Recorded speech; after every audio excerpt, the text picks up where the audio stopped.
여호와께서 모세에게 말씀하여 이르시되 아론과 그의 아들들에게 말하여 그들로 이스라엘 자손이 내게 드리는 그 성물에 대하여 스스로 구별하여 내 성호를 욕되게 함이 없게 하라.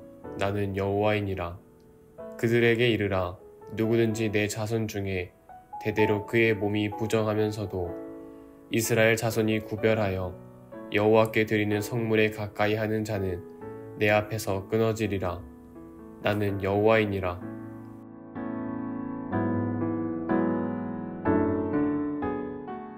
오늘은 레위기 22장에 있는 말씀 가지고 성물을 먹는 규례에 관해서 우리가 함께 생각해 보겠습니다.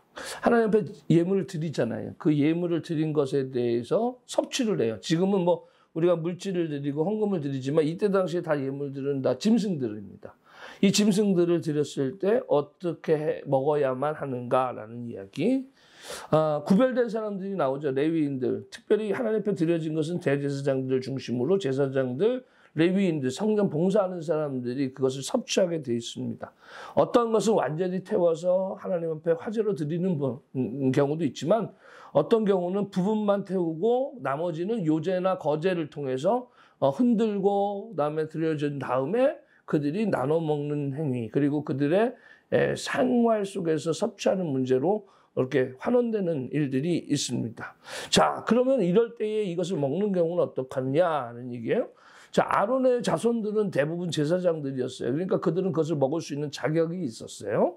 그런데 다 먹을 수 있느냐? 아론의 자손들이라서 다 먹을 수 있느냐? 그렇지 않았다. 아론의 자손들 중에서도 유축병 환자도 있을 거고 나병 환자도 있을 것이고 그 다음에 여러 가지 문제가 생길 거예요. 그러면 아론의 자손 중 나병 환자나 유축병자는 그가 정결하기 전에는 그 성물을 먹지 말 것이요 라고 얘기합니다. 그러니까 그런 부분들이 있어요. 아무리 아론의 자손이라 하더라도 자기 자신을 돌아봐서 설정을 하거나 여러 가지 일들이 있는 사람은 먹지 말아라 라는 얘기를 하는 거예요.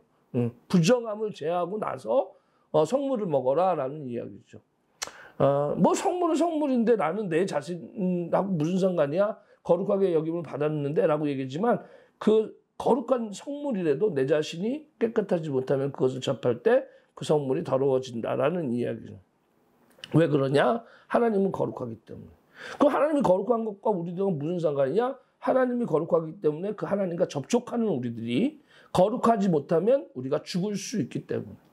그래서 하나님은 모세에게 나타나거나 여러 가지 선지자를 통해서 성경에 나타날 때 뭐라고 얘기하냐?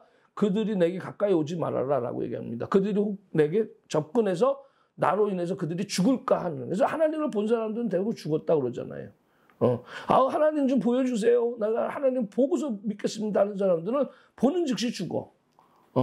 만약에 그렇다면 하나님이 내 앞에 짠 나타나는 것이 복일까 아니면 저줄까? 하나님 나한테 나타나지 마세요. 난 두렵습니다. 오히려 이렇게 얘기해야 되는 거죠. 아무튼 그런 얘기예요. 그리고 거룩성에 대한 이야기를 하니까 여기는 하나님 앞에 드려지는 성물은 어떤 것을 해야 되느냐. 먹는 것은 그렇다 치더라도 드려지는 것은 어떠느냐. 흠없는 것. 흠없는 것. 근데 이 흠없는 것들에 드려지는 것들도 그리고 또 그것을 먹는 것들도 보면 의도적인 것과 그러니까 고의성이 있느냐 아니면 실수였느냐 이런 얘기예요. 이게 고의로 이거 부정한 거야 이렇게 그걸 먹는 거. 나 안 돼. 먹으면 안 되는데도 먹는 거. 먹었는데 그거야 라는 실수 이런 경우들. 이런 것들에 대한 구분 이것은 분명히 있어요. 만약에 이거를 몰랐는데 성물을 먹는 거야. 그러면 어떻게 됩니까? 5분의 1을 더해서 다시 제사장에게 돌리면 돼요. 그러나 고의로 그랬다? 어떻게 됩니까? 민수기 18장 보면 죽음이에요. 죽음. 단순한 문제가 아니다라는 얘기예요.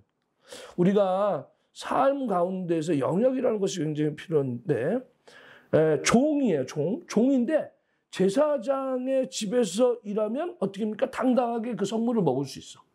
종인데도 불구하고 제사장의 집에서 일할 때. 그런데 비록 제사장의 딸이라도 이방인과 결혼하면 어떻게 됩니까? 거기서 나가야 돼요. 먹을 수 없다. 먹을 수 없는 게 아니라 완전히 포기가 되는 거죠. 그러니까 자기의 신분이 어떤 것이냐가 중요한 게 아니라 누구와 접촉하느냐의 문제인 거죠. 그래서 우리들이 삶 가운데 이게 주변의 사람들하고 이렇게 어울리는 것도 굉장히 조심스러워야 돼요. 솔직히 얘기하면 신앙 안에서 믿음 안에서 애쓰고 노력하는 사람들하고 같이 어울리다 보면 그런 쪽으로 우리들의 삶이 이끌어지는 것이고, 내가 아무리 거룩하고 내가 아무리 뭐 제사장의 딸이라 할지라도 이방인과 접촉을 하게 되면 그 모든 고난이나 모든 것이 어떻게 보니까 박탈된다라는 거예요. 또 이제 22장 17절부터 밑에 보면은 이게 다 하나님 앞에 드려지는, 이게 흠없는 것으로 드려야 된다, 온전한 것으로 드려야 된다, 어미와 새끼를 같은 날에 잡지 말아야 된다, 그날에 먹고 이튿날까지 두지 말아야 된다, 뭐 여러 가지 조건들이 있어요. 그런데 이 조건들이 왜 그러느냐? 기쁘게 받으실, 기쁘게 드려지기 위해서. 하나님 앞에 기쁘게 드려.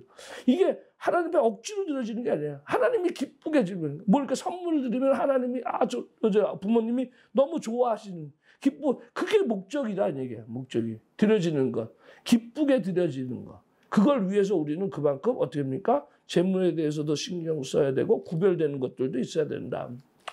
우리 예배를 드려요, 매주. 그렇죠? 근데 똑같은 예배가 반복되는 거, 그래 나 예배 드리고 왔어 라는 것이 반복되는 예배가 아니라 정말 오늘 예배 속에서 내가 감동이 있었고 하나님 앞에 기쁘심이 뭐 전달되는 그런 예배가 되었다 그러면 얼마나 기쁘고요. 제가 요즘 틱톡이나 이런 거 이제 쇼트를 이렇게 보면은 거기 보면은 가끔 이렇게 뜨는 게 보면은 찬양하는 게 떠요. 그러니까 저 뭐 교회에서 막 하나님의 영광 돌리는 찬양하고 막 그러는데 너무 신나게 드리는 거야. 그 많은 사람들이 막 웅장하게 모든 악기를 동원해서 드리고 막 너무 좋아서 다 춤추면서 드리는데 너무 아름다운 거예요. 야, 저런 예배 드리는 사람은 얼마나 행복할까? 예배 가운데 저 감격 속에 있으면 얼마나 행복할까? 성가대원들이 막 찬양을 하는데 막 퍼포먼스도 해가면서 막 율동도 해가면서 막 하는데 야, 저런 예배 속에 있으면 얼마나 좋을까라는 생각이 들더라고요.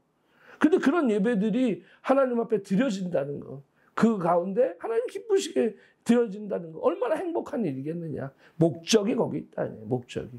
오늘 우리들이 똑같은 평범함 속에서 살아가지만 우리들이 좀 더 스페셜하게 어떻게 하면 하나님이 기뻐하실까?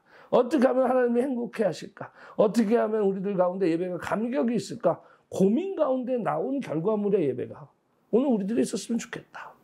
그런 예배들이 우리들에게 드렸으면 좋겠다. 바로 하나님 앞에 드려지는 예배.